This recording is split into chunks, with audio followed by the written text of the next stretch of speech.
Bonjour à tous. Donc aujourd'hui, nous allons parler d'un scandale géologique qui se déroule actuellement au Cameroun, plus précisément à Eboudié, donc dans l'agglomération de Kampo, située dans le sud du pays.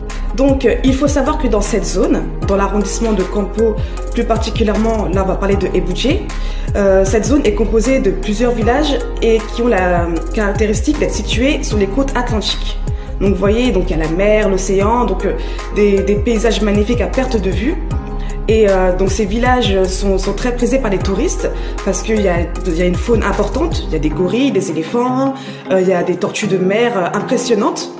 Et donc les touristes s'y rendent chaque année pour découvrir ces paysages vierges magnifiques. Et il y a des populations locales, bien sûr, qui vivent simplement donc de la chasse, de la pêche, comme depuis des générations et des générations, comme leurs ancêtres vivaient auparavant. Malheureusement, ce qui va se passer, ça va être déterminant, parce que des entreprises ont décidé de s'y implanter.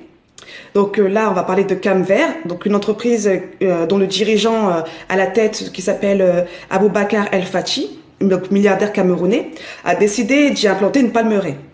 Donc sur plusieurs hectares. Donc il va planter des arbres sur plusieurs hectares, donc ce qui va provoquer donc une destruction de la forêt déjà sur place. Et il va aussi implanter une usine de production d'huile de palme. Donc déjà c'est problématique. Donc ils ont averti la population, ils ont commencé à signer des traités. Il a eu l'approbation du gouvernement camerounais pour ce projet. Donc ce projet de création d'usine est soutenu par l'API, qui est l'agence de promotion des investisseurs. Donc c'est une agence camerounaise. Et en fait, il bénéficie d'exonérations fiscales allant de 5 à 10 ans. Et ce projet va lui coûter, ils ont estimé à environ 237 milliards de francs CFA. Donc c'est une somme colossale. Maintenant, vous allez me dire quel est le problème. Le problème, c'est que c'est une véritable catastrophe géologique. Parce que déjà, ces populations locales qui vivaient simplement depuis des décennies et des siècles vont voir leur vie complètement chamboulée. Donc avec la création de ces usines, donc bien évidemment, on sait que quand il y a création d'usines, il y a forcément pollution. On voit qu'à l'heure du dérèglement climatique, c'est pas la solution. Mais ils se justifient en disant que non, ils vont créer des emplois locaux pour les populations, ils vont leur attribuer des parcelles de terre. Ils prônent vraiment que c'est un bon projet qui va bénéficier à toutes les populations. Mais la question est, déjà, est-ce que ces populations ont besoin de ce projet? Donc comme je disais, ces populations vivent beaucoup de pêche. Donc quand les usines vont déverser leurs déchets dans la mer, donc il n'y aura plus de poissons. Donc ils ne pourront plus manger local comme ils faisaient auparavant. Il y aura aussi donc les populations, en fait, elles vont dans la forêt pour se soigner parce que donc là-bas il y a une forêt mystique. Donc pour les gens qui connaissent un petit peu donc la spiritualité africaine, il faut savoir qu'il y a des lieux particuliers où les gens se rendent pour prier, pour invoquer les ancêtres. Et en fait ils vont détruire ces bois sacrés. Et donc déjà ils n'auront plus de lieu de culte. Et ensuite de ça, ils ne pourront plus se soigner avec les plantes médicinales, avec donc les plantes qui sont issues de cette végétation. Donc ça va bouleverser vraiment leur mode de vie. Et c'est ça qui est scandaleux, c'est que ces populations sont complètement désespérées. Heureusement, sont soutenues par les ONG qui ont tiré la sonnette d'alarme. Ce projet aura des conséquences catastrophiques. Donc j'ai énuméré les conséquences de ce projet sur l'écosystème et sur les populations locales. Donc comme j'expliquais, donc il n'y aura plus de poissons ni de tortues de mer parce que forcément les déchets de ces usines vont être déversés directement dans l'océan. Donc il y aura plus de plantes médicinales pour les populations locales qui se soignaient avec ça parce que bon, ils vont détruire la forêt, donc forcément il y aura plus rien. Ils vont devoir tuer aussi des espèces. Donc j'ai parlé des tortues de mer. Il y aura un génocide aussi culturel. Comme je disais, ces populations vivaient comme ça simplement depuis des siècles et des siècles. Donc ils vont devoir changer complètement leur mode de vie. Ces entreprises vont forcément qui vont s'implanter, donc vont commencer à organiser les villages, réorganiser tout le village. Donc bien sûr, ils disent que grâce à ce projet, cela va faire rentrer dans les caisses de l'État des centaines et des centaines de milliards de francs CFA.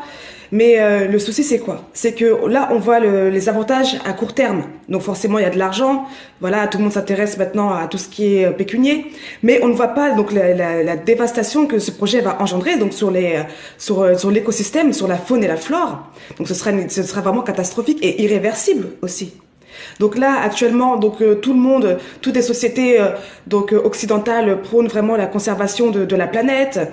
Donc on parle du réchauffement climatique, mais par contre, ils se permettent parce que de se délocaliser donc en Afrique, parce que ces paysages à portée de vue, ces paysages de vierges, sans population ou du moins sans infrastructure, donc fait rêver vraiment des centaines et des milliers d'entrepreneurs à travers le monde.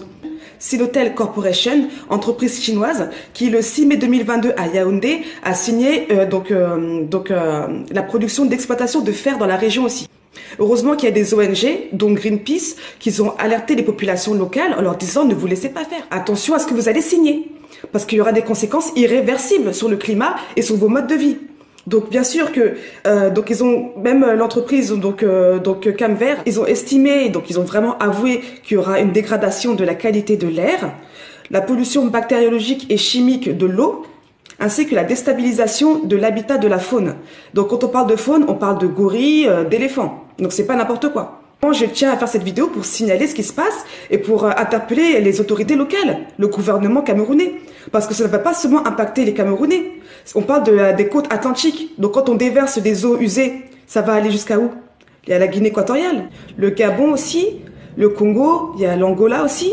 Donc ça aura un impact considérable en fait sur le continent. Donc vraiment je tenais à faire cette vidéo pour vous interpeller et que vous puissiez la partager au maximum de personnes.